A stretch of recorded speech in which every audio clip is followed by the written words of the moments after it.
Hi, I'm Steve Conway from Benchmark Construction, Vice President of our Senior Living Construction Market. And as Linda had mentioned, I'm going to be talking to you today about the field protocol for how we've prepared for going back to work with COVID-19 in our field at this point. So on the field side, much of what Linda told you goes for the field as well. In fact, our field protocol was rolled out prior to office protocol simply because we have projects that were of consideration for life-sustaining work.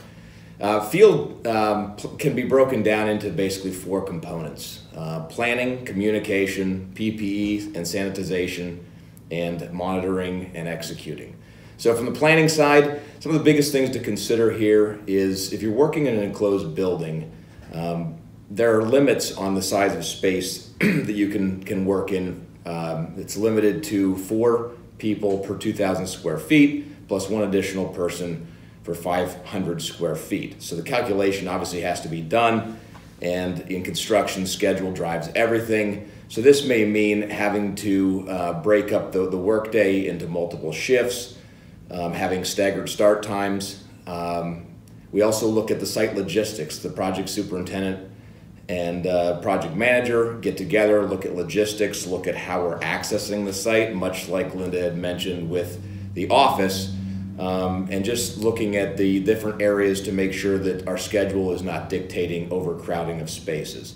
Another thing we look at from a planning standpoint is break areas. Obviously throughout the construction day there are breaks for lunch, sometimes morning and afternoon breaks as well, and providing these places that people can safely have a break and not overcrowding the space as well.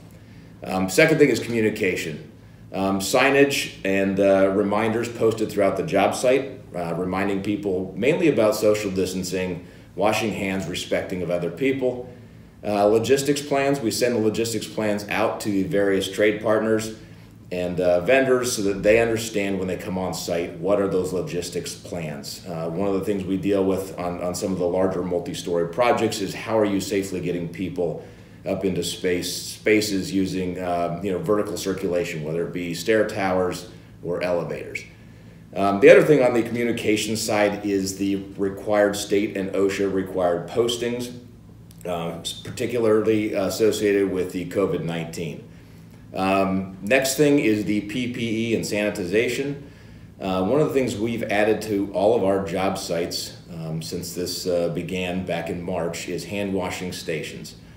And we've gotten pretty creative with hand washing stations. We've gotten water tanks that we've hooked to sinks that essentially just laundry sinks that we've modified so that we can hook up on job sites that normally would not have running water. Some are much easier than others, but it's providing a hand sanitizing station for each job site, giving people an opportunity to wash their hands as they feel necessary throughout the day. We also provide hand sanitizer on each job site. We provide masks for our employees, and we require all subcontractors and vendors and visitors coming to the job site to provide their own masks as well. And then we also have gloves and eye protection as people may feel that the task requires the use of that.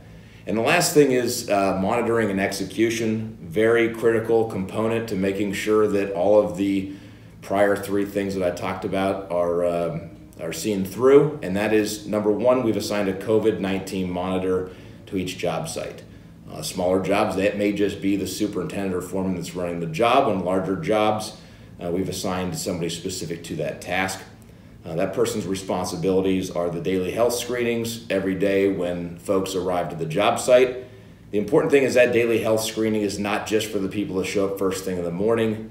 That has to be done and recorded for every individual that enters the job site throughout the day, whether that be visitors or vendors dropping off supplies.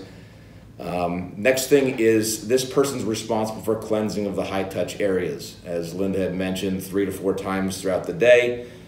We do our best to prop open doorways and whatnot throughout the day to try to limit those high-touch areas, but certain areas cannot be avoided, such as handles to the temporary bathroom facilities and whatnot. Next thing is those facilities that I mentioned. The cleansing, which typically is once per week, has now been increased to 2 times per week by the vendor that's providing these facilities. And then the last thing is the social distancing and staggered breaks. That monitor needs to be the person that's reminding people to have their masks on, provide a respected 6-foot distance. Thank you for watching our video, and stay safe.